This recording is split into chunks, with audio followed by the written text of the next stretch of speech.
je vais vous parler de Osmo aujourd'hui et de comment est-ce qu'on approche notre design d'expérience utilisateur au-delà de l'écran. Avant de me lancer dans le sujet, peut-être un peu plus d'informations par rapport à moi. Donc, j'ai étudié ici à la Ville de Québec en design d'interface à l'Université Laval. Après avoir diplômé en 2014, j'ai déménagé en Californie où je travaille maintenant chez Osmo. J'étais le premier designer engagé là-bas. Puis aussi à temps partiel, j'écris pour TechCrunch et VentureBeat. Donc, Osmo, qu'est-ce qu'on fait? On fait des jeux vidéo de réalité augmentée sur iPad pour enfants. Donc, j'ai une petite vidéo ici pour vous montrer un peu à quoi ça ressemble. Pour ceux qui ne connaissent peut-être pas le produit, j'espère que vos yeux vont marcher.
Et ce que ça fait, c'est que ça permet au iPad de voir ce qui se passe sur la table. Et avec l'intelligence artificielle, on est capable de détecter les formes et capable de justement lire ce qui se passe sur la table. Donc, Osmo en chiffres, la compagnie existe depuis environ 4 ans. On a reçu environ 38 millions d'investissements jusqu'à présent. On a augmenté à plus de 80 employés. On est en vente dans plus de 50 pays dans le monde et on a aussi été adopté dans plus de 22 000 écoles. On a aussi gagné beaucoup de récompenses au fil des années, dont notamment les meilleures inventions de l'année selon Times en 2014. Et plus récemment cette année, les compagnies les plus innovatrices en éducation sont Fast Company. Donc aujourd'hui, je vais vous présenter un peu l'historique de Osmo. Donc comment ça a commencé cette histoire-là. Puis au fil de l'histoire, on va voir un peu le processus de design, comment est-ce qu'on crée nos jeux de réalité augmentée, et un peu les règles et les leçons qu'on a appris aussi au fil des années. Donc, comment est-ce que ça a commencé Osmo? À la base, ça a été fait par deux anciens chez Google, donc Pramod Sharma et Jérôme Scholler. Jérôme qui était ici à Montréal pendant plusieurs années, qui travaillait chez Ubisoft, avant de rejoindre Google. Et dans le fond, Pramod travaillait sur chez Google sur le projet qui veut scanner les livres, dans le fond Google Books, qui veut scanner tous les livres sur la planète. Et comment ça marchait, c'est qu'il utilise l'intelligence artificielle justement pour lire pour que l'ordinateur puisse comprendre le texte dans le livre. Donc l'idée, à la base, c'est d'utiliser la même technologie, mais avec l'iPad, puis de rendre ça accessible à tous, un peu mass market. Donc l'idée originale, c'était de rajouter justement un miroir sur le top du iPad comme ça, et ça permettait de lire les cartes sur la table. Et ça, c'est vraiment le premier prototype qui a été fait de Osmo. Et à partir de là, dans le fond, Pramod voulait créer une compagnie. Donc, c'est là qu'il a engagé Jérôme, qui est le cofondateur de Osmo. Et Jérôme, c'est vraiment lui le génie créatif derrière Osmo. La plupart de ce que je vais vous présenter aujourd'hui, c'est vraiment lui qui a vraiment jeté les bases du UX. Malheureusement, il ne pouvait pas être là aujourd'hui, mais dans le fond, comment est-ce que ça a commencé? Osmo, il s'est posé la question, c'est quoi la raison d'être de Osmo? Et ça a l'air d'une question banale, mais c'est vraiment une question fondamentale à poser. Et la réponse est vraiment évidente. En fait, la raison d'être d'Osmo, c'est que ça permet une interaction qui est hands-on, une interaction qui est directe avec les mains et avec l'ordinateur. Donc, question banale, Mais en fait, cette question-là a vraiment dirigé toutes les décisions qui ont été prises par la suite pour développer le produit. Une des premières décisions aussi qui a été prise, c'est de viser les enfants de 5 à 12 ans. Et ça, c'est parce que, encore une fois, à cause que c'est hands-on, il y a beaucoup de recherches qui ont démontré que pour les enfants, c'est vraiment important d'apprendre de se développer en interagissant avec les mains. Et aussi, parce que les pièces de jeu pour enfants étaient plus simples à percevoir au niveau de l'intelligence artificielle, donc ça a été plus complexe de développer des expériences pour adultes, mais le fait de commencer avec des expériences pour enfants, c'était beaucoup plus simple au niveau technologique. Et en même temps, il y avait une opportunité d'affaires, donc justement, en 2013, les iPads commençaient à être vraiment populaires et les parents commençaient un peu à capoter, à voir des enfants qui passaient des journées complètes le visage tiqué sur l'écran. Donc, il y avait une opportunité d'affaires à développer un produit qui serait perçu comme les parents comme étant santé. C'est-à-dire un produit qui procurait le meilleur des deux mondes entre une touche technologique, mais aussi de garder un pied dans le monde réel pour les enfants. Donc, c'était ça le plan d'affaires d'Osmo, c'est de créer quelque chose qui serait amusant, éducatif et pour les enfants. Et une autre réalisation super importante qui a été faite dans les débuts d'Osmo, c'est que Osmo, en fait, c'est une nouvelle interface utilisateur. Donc, au même niveau que, par exemple, la souris d'ordinateur ou le clavier d'ordinateur ou le touchscreen, c'est une nouvelle façon d'interagir avec l'ordinateur. Et ça, c'était vraiment important parce que dans le monde des startups, on voit souvent, en fait, que ce que les gens font, c'est que... les gens font, par exemple, un Uber pour X ou un Airbnb pour Y, et dans le fond, ils construisent sur des modèles mentaux qui sont déjà appris des utilisateurs. Mais Osmo, c'était vraiment quelque chose de complètement nouveau, donc on ne peut pas vraiment se fier à l'apprentissage externe, aux modèles mentaux des gens à la base. Donc, pour résoudre ce problème-là, c'est super important de focusser à 100% sur l'expérience utilisateur. Et à partir de là, il y a toute une série de décisions qui ont été prises pour vraiment améliorer l'expérience utilisateur. Donc, la première décision vraiment importante, c'est d'enlever tous les petits repérages sur les pièces de jeu. Donc, c'est ce que vous pouvez voir un peu ici, les cercles, les petits carrés, c'est ce qui permettait à l'ordinateur de pouvoir reconnaître les pièces. Mais ça dévoilait un peu le tour de magie pour les gens qui utilisaient le produit. Donc, si on enlève ça, automatiquement, le produit devient beaucoup plus magique et ça rajoute une touche de wow quand les gens l'utilisent pour la première fois. Donc, ça a été la première décision vraiment importante. La deuxième décision vraiment importante, c'était d'enlever le board. Donc, le premier prototype, il y avait comme une espèce de board sur la table qui permettait à l'ordinateur de faire du tracking, de reconnaître un peu l'espace spatial. Mais si on voit un peu l'expérience aujourd'hui avec les pièces, que les enfants jouent rapidement, ils glissent les pièces, tirent les pièces, donc ça n'a vraiment pas été pratique de jouer avec un board comme ça. Et le fait d'enlever le board, donc ça libère vraiment l'espace de jeu à la table au complet et ça rend l'expérience beaucoup plus, comment dire, légère. Une autre décision vraiment importante, c'est d'enlever tout ce qui était électronique hors de la question dans le fond. L'expérience Osmo fonctionne 100% avec la caméra et ça, c'est un super gros avantage compétitif. Donc, on voit quasiment chaque semaine, il y a des produits qui sortent sur Kickstarter qui ressemblent beaucoup à Osmo. Donc, ils font des expériences sur un écran d'iPad comme ça avec des blocs devant.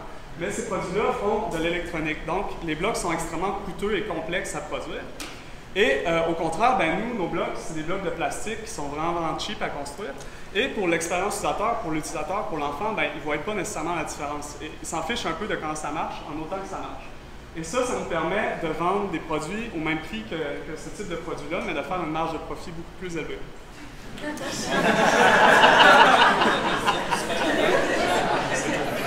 Et une autre décision vraiment importante qui a été prise, c'était de ne pas avoir de touchscreen dans le fond. Donc, il y a beaucoup d'applications sur iPad qui font des jeux pour enfants avec le touchscreen. Et encore une fois, ça revient un peu à l'essence de Osmo, le fait que c'est hands-on. À chaque fois que l'enfant qui joue à Osmo touche à l'écran, ça perd un peu la force du produit. Donc, le fait de justement éliminer le plus possible de toucher à l'écran, ça permet d'améliorer l'expérience. Donc ça, c'était vraiment les piliers qui ont vraiment défini l'expérience de jeu de Osmo. À partir de là, l'étape suivante, c'était de développer les premiers jeux. Et encore une fois, je reviens à l'essence d'Osmo, le fait que ça soit hands-on. qui a vraiment permis de définir les règles principales lorsqu'on développe un jeu. Et la première règle, c'est quand on désigne un jeu, on commence toujours par les pièces physiques. Donc, peu importe ce que c'est, que ce soit de la pâte à modeler, des casse-têtes, des crayons à colorier, l'expérience Osmo commence par les pièces physiques parce que c'est vraiment la raison d'être du produit. Et ça entraîne aussi la deuxième règle, que la manipulation des pièces doit être plaisante par elle-même. C'est-à-dire que si on enlève l'iPad, ce qui reste sur la table, ça doit être amusant à manipuler, à jouer avec. Et si on essaie de construire une expérience Osmo sur des pièces qui ne sont pas le fun à jouer, ben, l'expérience, on aura beau faire tout ce qu'on voudra, ça ne va jamais être plaisant à jouer. Donc, dans les débuts, les cartes, c'est vraiment un des premiers prototypes que l'équipe a essayé. Et les cartes, en fait, ça respecte vraiment cette règle-là. Donc, on donne un paquet de cartes à des enfants, ils vont les brasser, ils vont les jeter sur la table, etc., etc. Donc, c'est vraiment quelque chose qui est plaisant à manipuler. Et un des premiers prototypes qui a été fait, c'était justement celui-là, où on avait un iPad avec des instruments de musique, et on venait mettre les pièces, les cartes avec des instruments de musique devant l'iPad, et ça jouait la musique. Et il y a eu beaucoup de playtests, et ça ne fonctionnait pas vraiment, pour plusieurs raisons. Donc, notamment, ben, les enfants essaient juste d'aller toucher l'écran puis de faire jouer la musique en touchant justement l'écran interactif, ce qui n'est pas nécessairement ce qu'on voulait. Et même, des trucs qui ont été observés aussi, c'est que les enfants laissaient complètement l'iPad de côté et s'amusaient simplement avec les cartes à jouer. Donc, ça aussi, c'est pas quelque chose qu'on voulait. Et c'est ça qui a mené un peu à la troisième règle, qui est vraiment, selon moi, la règle la plus importante. Si vous avez une chose à retenir de ma présentation, c'est celle-là. C'est que quand on crée un jeu Osmo, la combinaison de l'aspect digital et la combinaison des pièces réelles doit être plus grande que la somme de ses parties. Et le premier jeu vraiment qui a fonctionné chez Osmo, c'était Tangram. Donc Tangram, quand ça fonctionne, c'est vraiment un classique qui existe depuis des centaines d'années, où on a un puzzle qui est présenté à l'écran et on complète le puzzle sur la table. Et pourquoi ça fonctionne, en fait, c'est que la relation entre les pièces et l'écran est super claire. Donc, n'importe qui, quand je présente Osmo, je commence tout le temps par Tangram parce que j'ai juste besoin de présenter un peu ce setup-là et les gens comprennent immédiatement comment ça fonctionne. Il n'y a même pas besoin de comprendre qu'il y a un miroir et qu'il y a de la computer vision derrière. Les gens savent comment interagir avec le produit. Et aussi, l'expérience Tangram est meilleure que la somme de ses parties. C'est-à-dire que je pourrais juste prendre des pièces en bois puis m'amuser tout seul sur la table à essayer de compléter des puzzles. Ou je pourrais télécharger un app puis juste avec l'écran venir faire des tangrammes. Mais la combinaison des deux est vraiment une meilleure expérience pour l'utilisateur. Donc j'ai le plaisir de manipuler les pièces, mais en même temps j'ai l'expérience de jeu qui vient me donner un score, qui vient me donner des indices, qui vient me proposer des nouveaux niveaux. Et si vous avez remarqué aussi dans nos premières interfaces, comme par exemple celle-là, il y a vraiment très peu de UI. Et la raison pourquoi, c'est parce que le UI d'Osmo, en fait, il se trouve en face. En fait, le UI d'Osmo, c'est vraiment les pièces qui sont devant l'iPad. Et ça, quand j'ai rejoint la compagnie, c'était un peu... Et ça, dans le fond, c'est un peu pourquoi il y avait le problème avec le premier prototype. Que, dans le fond, l'écran était tellement attractif pour les jeunes qu'ils voulaient simplement interagir avec l'écran plutôt qu'interagir avec les cartes. Donc, c'est la règle numéro 4. En fait, l'interface ne doit pas faire compétition avec les pièces physiques. Donc, la raison d'être de Osmo, c'est vraiment le monde réel. Donc, l'interface est vraiment là pour compléter et ne doit pas faire compétition. Et en tant que designer d'interface, c'est vraiment de quoi d'un peu bizarre. Parce que moi, je me rappelle quand j'ai rejoint la compagnie, je voulais faire des interfaces à tout casser, je voulais épater tout le monde. Puis là, je me retrouve à devoir faire des interfaces qui doivent quasiment être invisibles parce qu'on veut vraiment que l'enfant puisse focusser l'expérience sur la table devant lui. Donc, au final, les règles que j'ai présentées, ça a permis la construction de ces trois premières expériences-là qui étaient Tangram, Word et Newton. Et une anecdote comme ça, donc une fois qu'on avait les premiers jeux, on voulait les marketer. Et l'équipe avait développé une première vidéo pour essayer de vendre le produit. Et ça n'avait vraiment pas fonctionné. Je vais vous la présenter et essayer de deviner pourquoi.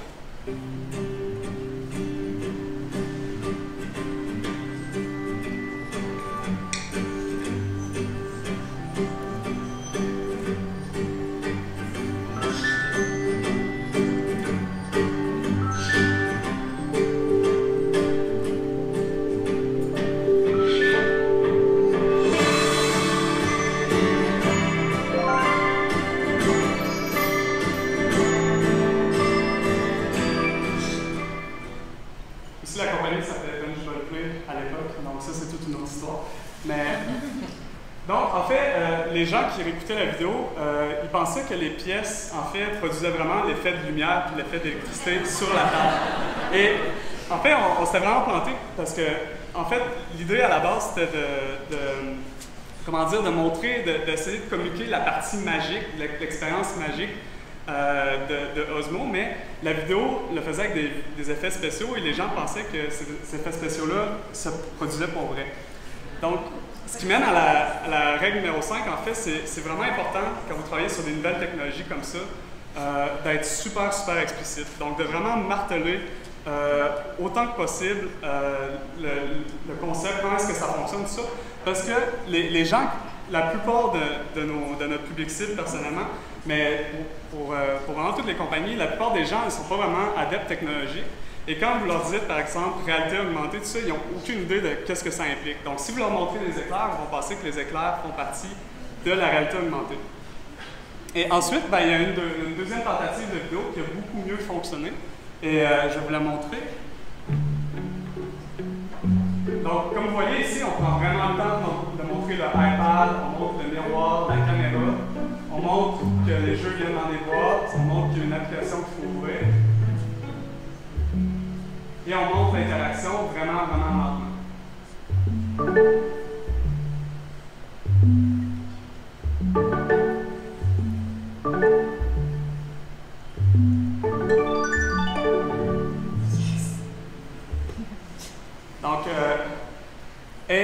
Donc ça, c'est vraiment la règle. Vraiment, quand on essaie de communiquer notre produit, on essaie tout le temps de le grounder dans la réalité. Aussi, quand on a commencé, nous, on était vraiment très inspirés de Apple. On se trouvait vraiment hâte avec notre design super blanc, super épuré. Et ce qu'on réalisait, c'est que les gens ne comprenaient pas le produit. Donc, tout ce qu'ils voyaient, c'est comme une espèce de forme blanche. Là, ça n'aide vraiment pas avec le projecteur. Mais dans le fond, ils ne percevaient même pas qu'il y avait un iPad dans le setup. Donc, à partir de là, au fil d'essais-erreurs, on a vraiment découvert que c'est vraiment important de montrer le produit, comment il est utilisé dans le monde réel. Donc, montrer non seulement le iPad, les pièces, tout ça, mais aussi montrer la table, montrer la pièce, montrer l'enfant, peut-être même les vêtements de l'enfant. Et aussi de ne pas nécessairement avoir l'espèce de présentation en aplat comme ça, mais de montrer le produit en 3D aussi, ça aide énormément à la compréhension des gens. Donc ça a été c'est de quoi qui a l'air super simple quand j'en parle comme ça, mais ça a été très très long à comprendre pour notre équipe de design. Et donc, c'est ça pour conclure en fait. Certaines règles de comment est-ce qu'on construit nos jeux chez Osmo. Donc l'expérience commence tout le temps par les pièces physiques. Donc la raison d'être de Osmo, c'est le fait qu'on peut faire de l'interaction avec le monde réel. Donc ça ne ferait aucun sens de commencer le design de l'interaction par n'importe quoi d'autre que par les pièces physiques. Les pièces doivent être amusantes par elles-mêmes, donc si l'expérience de base, l'expérience réelle n'est pas amusante par défaut, le jeu ne sera jamais amusant malgré tout ce qu'on essaierait de faire. Cela, le numéro 3 le plus important, donc la somme du digital et du physique doit être plus grande que ces deux parties, donc ça doit se combiner de façon, dans le fond, ça doit se multiplier plutôt que s'additionner. Le UI, c'est bien plate en tant que designer UI, mais le UI prend un peu le pas de recul. Puis c'est un peu la même chose qui se disait dans la dernière présentation. Donc, si votre UI est vraiment dans la face puis il vient vraiment disrupter l'expérience, vous n'avez pas bien fait votre travail. Puis aussi, parce que c'est une nouvelle technologie, c'est un nouveau modèle mental, c'est vraiment important d'être super, super, super explicite. Et pour vous laisser sur un peu la note finale, c'est si vous avez à développer des nouvelles technologies comme ça, commencez par vous poser la question, c'est quoi la raison d'être de cette nouvelle technologie-là? Et la réponse va peut-être paraître super banale, mais c'est vraiment quelque chose qui va vous permettre de répondre à toutes les autres questions que vous allez vous poser par la suite. Donc ça fait le tour de ma présentation.